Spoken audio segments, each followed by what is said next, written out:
नमस्कार, मैं हूं सुधीर चौधरी और डीडी न्यूज पर इस नए शो डिकोड में आपका बहुत बहुत स्वागत है। आज हम सबसे पहले आपको पाकिस्तान के युवाओं से प्रधानमंत्री मोदी के मन की बात दिखाएंगे। पाकिस्तानी जनता के लिए इस मन की बात में एक चेतावनी भी थी और एक सलाह भी थी, और ऐसा शायद पहली बार हुआ है जब भारत के किसी प्रधानमंत्री ने पाकिस्तान की जनता से सीधे संवाद करने की कोशिश की है और पाकिस्तान के युवाओं को यह समझाने की कोशिश की है कि वो अपनी सेना और सरकार की बातों में ना आए और अपने बेहतर भविष्य के लिए अपनी सरकार पर आतंकवाद को खत्म करने के लिए दबाव डालें।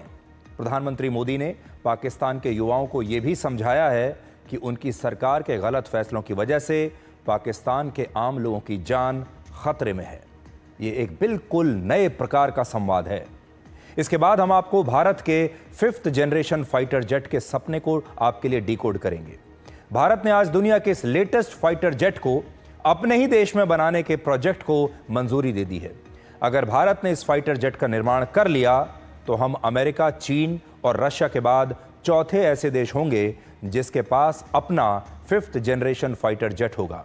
आज आपको बताएंगे कि हमारे लिए ये इतना जरूरी क्यों है, और आखिर में एक ऐसा शब्द जिसे सुनने के बाद आप शायद आज भी डर जाएंगे, और उसका नाम है कोविड। ये एक ऐसा शब्द है, ऐसी बीमारी है जिसे आप भूलना चाहते हैं। पिछले एक हफ्ते में भारत में कोविड के केस 4 गुना बढ़ चुके हैं। इस बार का कोविड पहले जितना खतरनाक तो नहीं है, लेकिन फिर भी आपको इसके बारे में पूरी जानकारी होनी ही चाहिए। इसलिए आज हम इस वायरस को एक बार फिर आपके लिए डिकोड करेंगे। लेकिन आज सबसे पहले हम पाकिस्तानी युवाओं से मन की बात को डिकोड करेंगे। कल भारत के प्रधानमंत्री नरेंद्र मोदी ने एक ऐसी बात कही जो इससे पहले शायद किसी देश के प्रधानमंत्री ने किसी दुश्मन देश के आम लोगों से नहीं कही होगी। उन्होंने पाकिस्तान के युवाओं से यह अपील की कि वो अपनी सरकार और अपनी सेना से सीधे सवाल पूछें। उन्होंने कहा कि पाकिस्तान की सरकार और वहां की सेना आम जनता की जान को खतरे में डाल रही है, और अब समय आ गया है कि पाकिस्तान के लोग ही अपनी सरकार पर दबाव डालें, इस बात का दबाव कि वो आतंकवाद का रास्ता छोड़ दे। पाकिस्तान के नागरिकों, खास करके वहां के बच्चे, ये मोदी की बात कान खोल करके सुन लो। ये आपकी सरकार और आपकी सेना आतंकवाद को समर्थन दे रही है। वो आपके जीवन में खतरे पैदा कर रही है, आपके भविष्य को नष्ट कर रही है, आपको अंधेरे में धकेल रही है। पाकिस्तान को आतंक की बीमारी से मुक्त करने के लिए पाकिस्तान के अवाम को आगे आना होगा, पाकिस्तान के नौजवानों को आगे आना होगा। सुख चैन की जिंदगी जियो,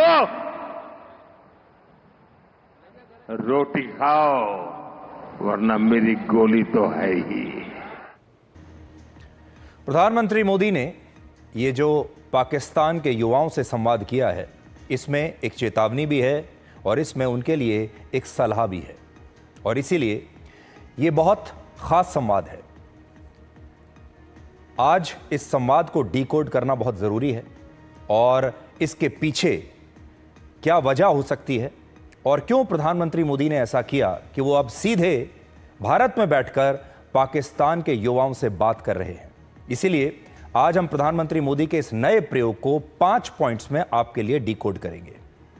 पहला ये कि पहली बार है जब भारत के किसी प्रधानमंत्री ने बिना किसी सरकारी या डिप्लोमेटिक चैनल के पाकिस्तान के युवाओं से सीधे बात की है, और ऐसा करके प्रधानमंत्री मोदी पाकिस्तान में चल रहे वहां के नैरेटिव पर शहबाज शरीफ और वहां के आर्मी चीफ जनरल असीम मुनीर के कंट्रोल को अब सीधे चुनौती दे रहे हैं।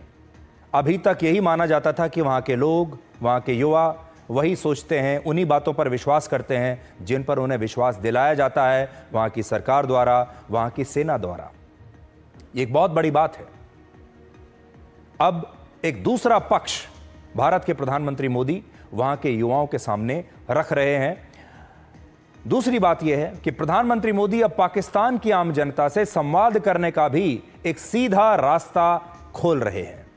ये भारत के किसी भी प्रधानमंत्री द्वारा एक नई प्रकार की पहल है, जब वो जानते हैं कि डिप्लोमेटिक रास्ते बंद हैं, वो जानते हैं कि पाकिस्तान की सरकार, वहां की सेना सही बात कभी पाकिस्तान के लोगों तक पहुंचने नहीं देगी। इसलिए प्रधानमंत्री मोदी अब सीधे पाकिस्तान की जनता से ही बात कर रहे हैं। तीसरा पॉइंट, पाकिस्तान की सरकार और सेना ने वहां के लोगों के दिमाग में हमेशा से भारत के लिए जहर भरा है, नफरत भरी है और उनका ब्रेन वॉश किया है। और अब इस नफरत को प्रधानमंत्री मोदी सीधे अपनी बातों से अपने स्तर पर न्यूट्रलाइज कर रहे हैं। पाकिस्तान में एक के बाद एक पीढ़ियां जो बड़ी हुई हैं, जो आई हैं, वो सिर्फ भारत से नफरत करते करते पैदा हुई, वैसे ही बड़ी हुई और फिर वैसे ही चली गई। और हर पीढ़ी जब आई तो उसके दिमाग में यही डाला गया कि भारत दुश्मन देश है, भारत से बदला लेना है। आप यकीन मानिए, पाकिस्तान के लोग आज भी 1971 के युद्ध को भूल नहीं पाए हैं। वहां के लोग आज भी 1999 के कारगिल युद्ध को भूल नहीं पाए हैं। इससे पहले भारत ने उन्हें जहां जहां भी हराया, उस हार को कभी भूल नहीं पाए हैं, क्योंकि उनके दिमाग में इतना जहर भरा गया है भारत के प्रति। वहां की सरकार और वहां की सेना ये चाहती है कि वहां का बच्चा बच्चा सिर्फ भारत के साथ नफरत को अपने दिमाग में लेकर बड़ा हो। इसे न्यूट्रलाइज करना बहुत जरूरी है। इन बच्चों के सामने, इन युवाओं के सामने दूसरा पक्ष रखना बहुत आवश्यक है। चौथा पॉइंट यह है कि संयुक्त राष्ट्र के मुताबिक पाकिस्तान की 64% आबादी 30 साल से नीचे की है।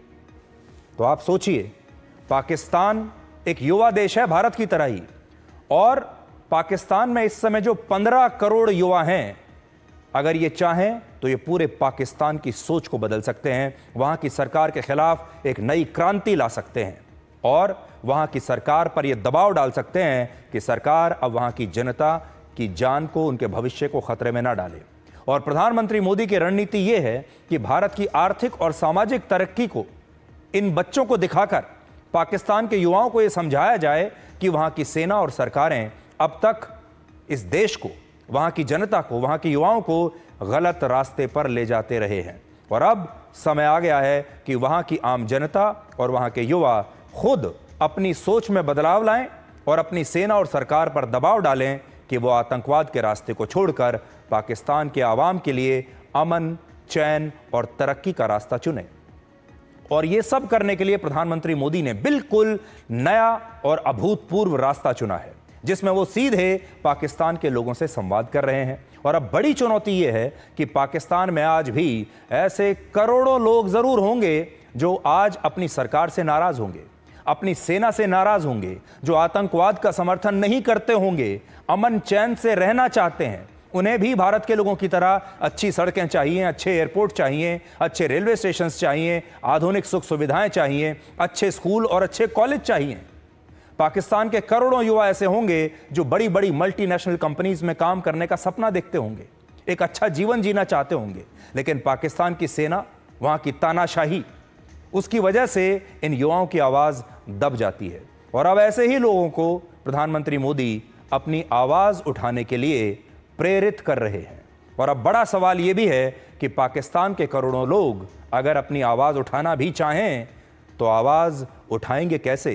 क्योंकि वहां तो एक प्रकार की तानाशाही है। दुनिया को वो कैसे बताएं कि वो कितने परेशान हैं? और इसके लिए उन्हें एक बड़ा मंच चाहिए। अब ये बड़ा मंच क्या हो सकता है? हम लोग सीमा के इस पार बैठकर उन्हें प्रेरणा दे सकते हैं, उन्हें सही बात बता सकते हैं, सही रास्ता दिखा सकते हैं, लेकिन उस रास्ते पर तो उन्हीं को चलना होगा। और ये एकदम नया रास्ता है। और इस समय इस बदलाव के लिए सबसे बड़ा मंच हो सकता है सोशल मीडिया का मंच, जिसे वहां की सेना और सरकार भी एक हद के बाहर रोक नहीं पाएंगे।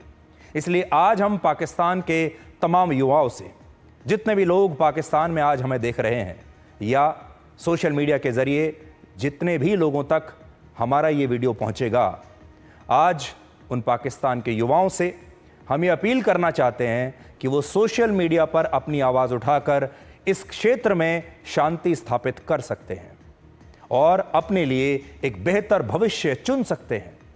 आज हम पाकिस्तान के कंटेंट क्रिएटर्स को भी कहेंगे कि वो इस विषय पर अपने वीडियोस बनाएं, पाकिस्तान के युवाओं को इस विषय पर अपने रील्स बनाने चाहिए, सोशल मीडिया पर पोस्ट लिखनी चाहिए।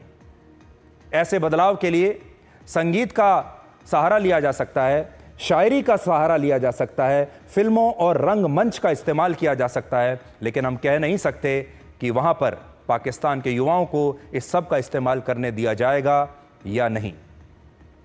लेकिन इन सारे मंचों का इस्तेमाल करके पाकिस्तान के लोग अपने ही देश में एक जागृति पैदा कर सकते हैं और पूरी दुनिया को यह बता सकते हैं कि उन्हें बाहरी दुनिया से अब क्या मदद चाहिए। आज अगर पाकिस्तान के लोग डिकोड देख रहे हैं तो हम उन्हें आज ये निमंत्रण देना चाहते हैं, उन्हें इनवाइट करना चाहते हैं कि वो सोशल मीडिया पर अपनी बात लिखकर, अपने वीडियोस बनाकर हम तक पहुंचा सकते हैं, डिकोड तक पहुंचा सकते हैं, सोशल मीडिया के जरिए मुझ तक पहुंचा सकते हैं और हम उनके संदेशों को, उनके वीडियोस को, उनकी रील्स को, अगर वो शांति के संदेश हैं तो हम पूरी दुनिया तक उन्हें पहुंचाएंगे। आज भारत के युवाओं से भी हम ये कहना चाहेंगे कि पाकिस्तान के युवाओं से उन्हें भी एक सीधा संपर्क करना चाहिए। आपने क्रॉस बॉर्डर टेररिज्म के बारे में तो बहुत सुना होगा, लेकिन आज हम क्रॉस बॉर्डर कम्युनिकेशन की बात कर रहे हैं। आज से एक क्रॉस बॉर्डर कम्युनिकेशन शुरू करते हैं जो कि क्रॉस बॉर्डर टेररिज्म को समाप्त करेगा।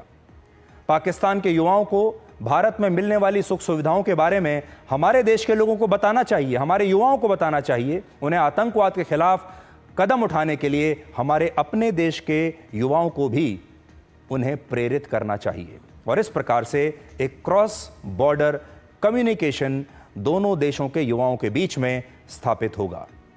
और इसीलिए भारत के युवाओं से भी और पाकिस्तान के युवाओं से भी आज हम यही कहना चाहते हैं कि खुलकर अपनी आवाज़ आप लोग उठाइए, खुलकर एक दूसरे की मदद कीजिए। भारत के युवाओं को पाकिस्तान के युवाओं की मदद करनी चाहिए और पाकिस्तान के युवाओं को अब और ज़्यादा डरने की आवश्यकता नहीं है।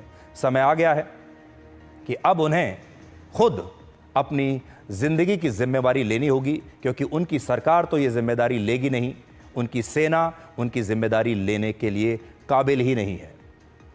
आतंकवाद का पालन पोषण करने में ये सब करते करते अगर पाकिस्तान पर भविष्य में अंतर्राष्ट्रीय प्रतिबंध लग जाते हैं तो सीधे तौर पर यह पाकिस्तानी जनता का नुकसान होगा, उनकी जिंदगी पर असर पड़ेगा। भारत पाकिस्तान को फिर से फाइनेंशियल एक्शन टास्क फोर्स की ग्रे लिस्ट में डालना चाहता है, मांग कर रहा है। अगर पाकिस्तान फिर से इस ग्रे लिस्ट में शामिल हो गया तो यह भी पाकिस्तान के लोगों का ही सबसे बड़ा नुकसान होगा। ग्रे लिस्ट में शामिल होने से पाकिस्तान को अंतर्राष्ट्रीय लोन मिलने बंद हो जाएंगे, पाकिस्तान की अर्थव्यवस्था पूरी तरह से गर्त में पहुंच जाएगी और यह भी पाकिस्तान की आवाम का ही नुकसान है। भारत के प्रधानमंत्री नरेंद्र मोदी ने इंडस वाटर ट्रीटी को अभी सस्पेंड कर दिया है। इससे भी पाकिस्तान के लाखों किसानों और रोजगार के लिए इस पर निर्भर युवाओं और मजदूरों का बहुत नुकसान होगा। पाकिस्तान को पानी नहीं मिलेगा। अब सोचिए, जितने भी चीजें हो रही हैं, वहां के जो पाकिस्तानी सेना के जो बड़े बड़े अफसर हैं वो तो शानदार जीवन जीते हैं, बड़े बड़े बंगलों में रहते हैं, उनके परिवार के लोग विदेशों में आलीशान जिंदगी जी रहे हैं। वहाँ के जो नेता हैं, वहाँ के जो मंत्री हैं, वहाँ के सांसद हैं, वो सब ऐशो आराम से अपनी ज़िंदगी बिता रहे हैं, वो सब भ्रष्टाचार करते हैं और पैसा कमाते हैं। लेकिन वहाँ की आम जनता पिस रही है, वहाँ के युवा पिस रहे हैं। और अगर पाकिस्तान पर आगे चलकर इस तरह के अंतर्राष्ट्रीय प्रतिबंध लगते हैं, पानी रुक जाता है और बाकी चीज़ें, वहाँ की अर्थव्यवस्था और ख़राब होती है, तो सबसे पहले इसका असर आम जनता पर पड़ेगा। इसलिए आज आम जनता के पास कोई और विकल्प बचा नहीं है। इसीलिए आज हम पाकिस्तान के लोगों से कह रहे हैं कि आप अपनी आवाज़ अब खुलकर उठाइए और इसमें भारत आपके साथ है।